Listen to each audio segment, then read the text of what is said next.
Wishu, Teknology Mishkeegogamang, Mishkeegogamang, Mishkeegogamang.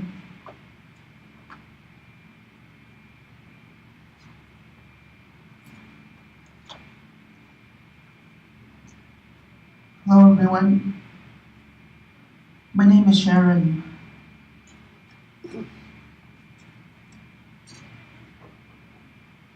I'm from St. River First Nation. I'm from the Treaty 3 territory. I've lived in Thunder Bay for about 26 years, around there.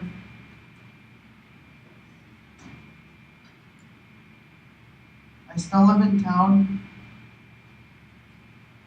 but I spend a lot of time back home on my reserve right now.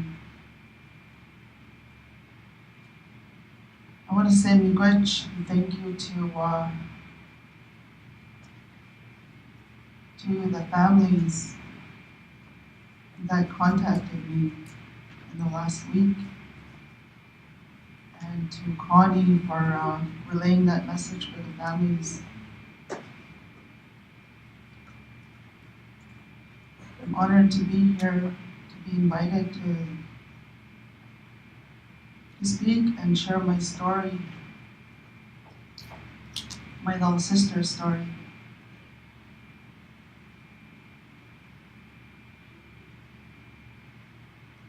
I also want to say miigwech to my sister here, Gloria, and my brother-in-law, Walden, who brought me up here today. I'm sure there was lots of other things they could have been doing, and tempted with lots of other invitations to go other places this weekend with so much happening. And they brought me up here.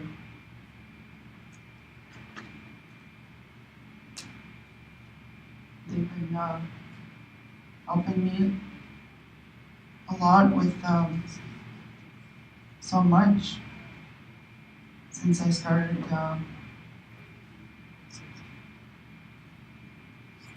since I joined this committee that was that started this full moon memory walk. And I want to also mention my late friend and elder, Lynn Sharman.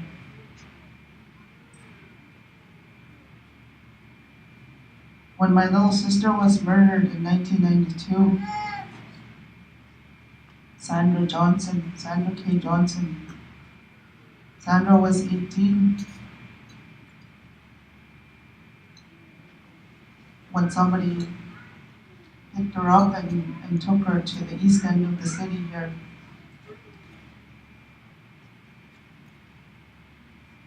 By the leaving McIntyre floodway. Sandra's naked body was found on the frozen leaving McIntyre River in February, one of the coldest months of the year.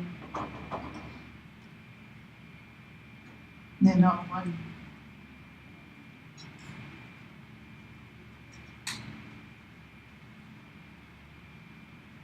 That was her Indian name.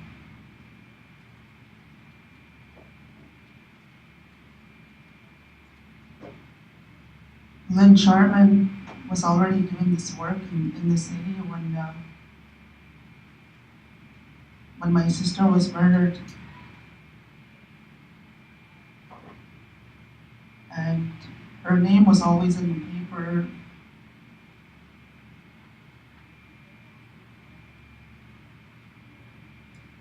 For years it was in the paper, maybe the first 10 years annually in February, her name was in the paper. Something about her. And I didn't want anything to do with it. I was scared because I knew that whoever took her life, whoever did that to her was still out there somewhere.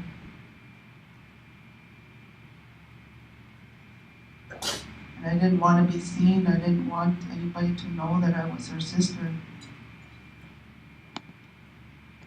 So I drank heavily.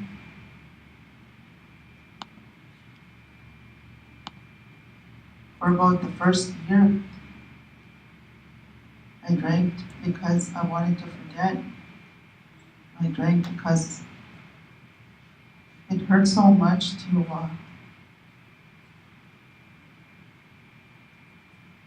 lose her. She was my little sister, my best friend. We had fun together.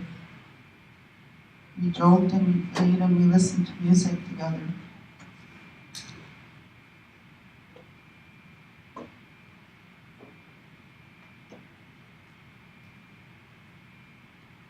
It took years and many counselors and elders and treatment programs for me to finally be able to speak her name. I couldn't speak her name without breaking down and crying for a long time.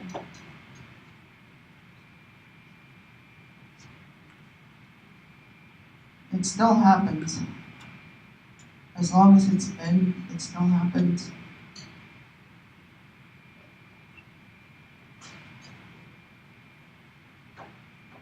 As much as I tried to stay away from these people that were talking about my sister,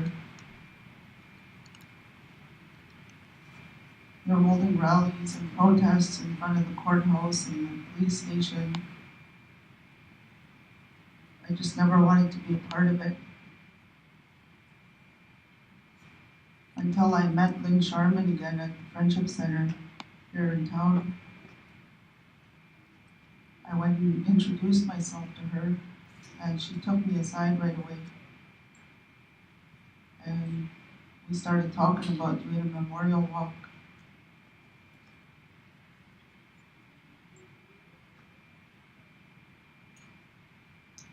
And it was in June of that year, in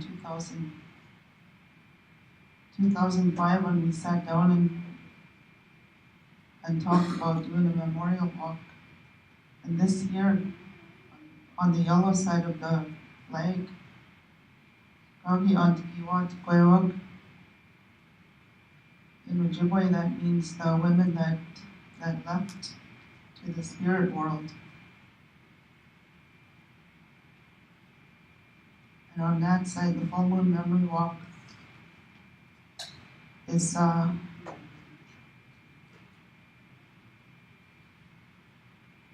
something that came out of the month that we chose to do the memorial walk, which is in September, the full moon in September. Every year, whatever day the full moon falls on, that's when we do the walk.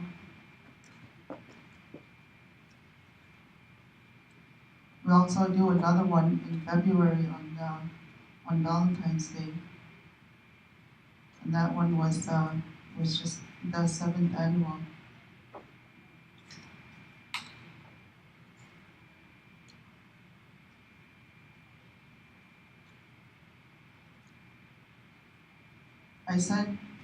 I say this over and over again every time I do organize another walk. We just did the 10th annual this past September, 10th annual full moon memory walk, and then we did the 7th annual in February. And each time I do one, each time I organize one and I round up the volunteers, and I'm always so glad that that it's over and done with, and because it's hard to do it. It's hard to do the work. It's hard to remember what I'm doing it for. And that's in memory of my little sister, because I don't want her to be forgotten.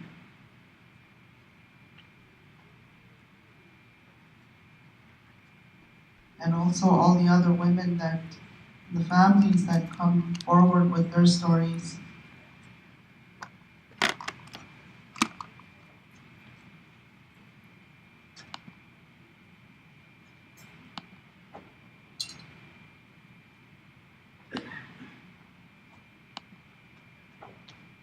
But somebody, somewhere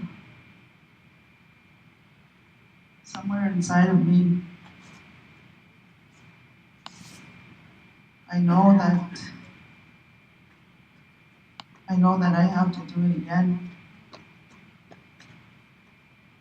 And since January, since I went home to be with my mother, who is not doing well, she's doing better now.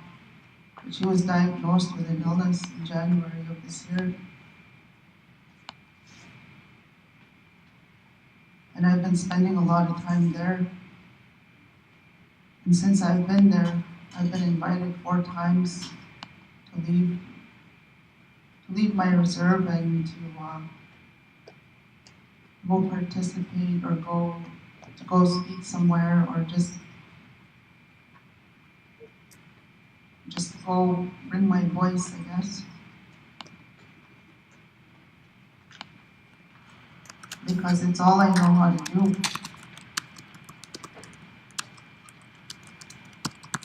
And maybe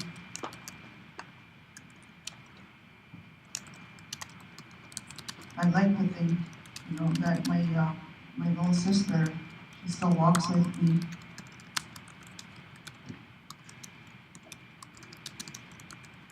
I just don't see her. And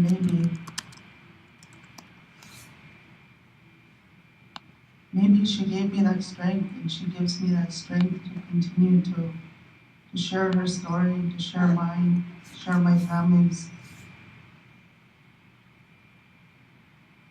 Those ones that, for some reason,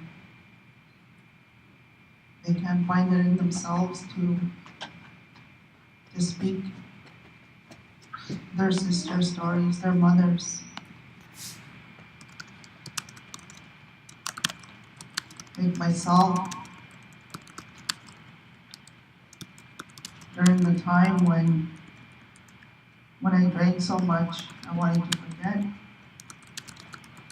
A lot of our families on our reserves are like that in our communities here in Thunder Bay. And it goes into all kinds of other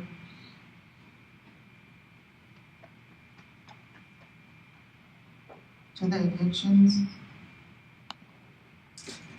Maybe people are trying to numb the pain.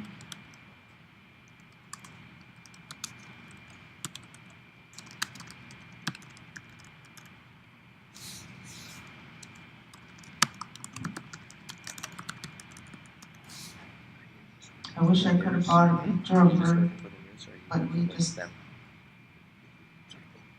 just made it into town for 1 o'clock, and we just went and grabbed this flag at my house. I didn't have time to grab a photo of my little sister. But I do have a Facebook group. It's called the Full Moon Memory Walk. And I post stories and news. And I'm mostly just trying to keep it to that.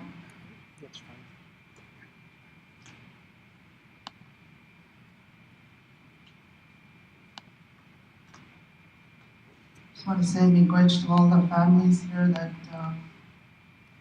for all your courage and all your strength. the elders and the children, and all their supports. Miigwech, and thank you.